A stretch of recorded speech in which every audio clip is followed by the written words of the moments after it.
మద్యం విక్రయాలపై ఏపీ మండలిలో చర్చ జరిగింది. మద్యం కుంభకోణంపై సిట్ వేశామన్నారు మంత్రి కొల్లు రవీంద్ర. సిట్ వేసిన సాయంత్రానికే తాడేపల్లి ప్యాలెస్ లో ఫైళ్లు తగలబెట్టారన్నారు. దీనిపై విపక్ష నేత బొత్స అభ్యంతరం వ్యక్తం చేశారు. రికార్డులు తగలబెట్టామన్న వార్తలను వెనక్కు తీసుకోవాలని డిమాండ్ చేశారు. మధ్యలో జరిగినటువంటి ఏదైతే కేసు కింద చెప్పి కలెక్ట్ చేశారనేది కొంత ఇన్ఫర్మేషన్ కొంత తెలియటం వల్ల సిట్ వేసిన సాయంత్రానికి తాడేపల్లి ప్యాలెస్ లో మొత్తం తగలబెట్టేశారు అధ్యక్ష. ఫైల్స్ అన్ని కూడా తగలబెట్టేశారు అధ్యక్ష.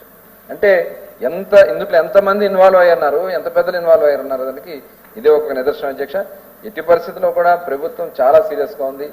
ఫైల్స్ తగలబెట్టేశారు తాడేపల్లి ఉన్నది, అవి రికార్డులను తొలగించాలి అధ్యక్ష. పట్టుకోండి, అవి చూపెట్టి రుజువు పెట్టి చెప్పుకోండి, అప్పుడు చేయండి. కానీ ఇలాంటి సభల్లో గౌరవమైన మంత్రి గారు ఒక రెస్పాన్సిబుల్ వ్యక్తులు అలాంటి పాసింగ్ రిమార్క్స్ చేయడం అనేది చాలా దురదృష్టం అధ్యక్ష.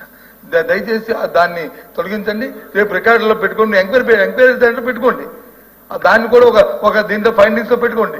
అది జరుగుతాయి. ఏది వాస్తవం వస్తే ప్రజలకు చెప్తారు మీరు. అంతేగాని దీన్ని రికార్డులు ఉంచడం మాత్రం సమంజసం కాదనేది నా తాలూకా సబ్మిషన్ అధ్యక్ష. మీకు మంత్రి గారికి కూడా దయచేసి దాని మీద మీ రెస్పాన్స్ చెప్పుకోండి, తప్పు కాదు. కానీ ఇలాంటి స్పాన్సరింగ్ మార్చి చేయొద్దు అనేది నా రిక్వెస్ట్.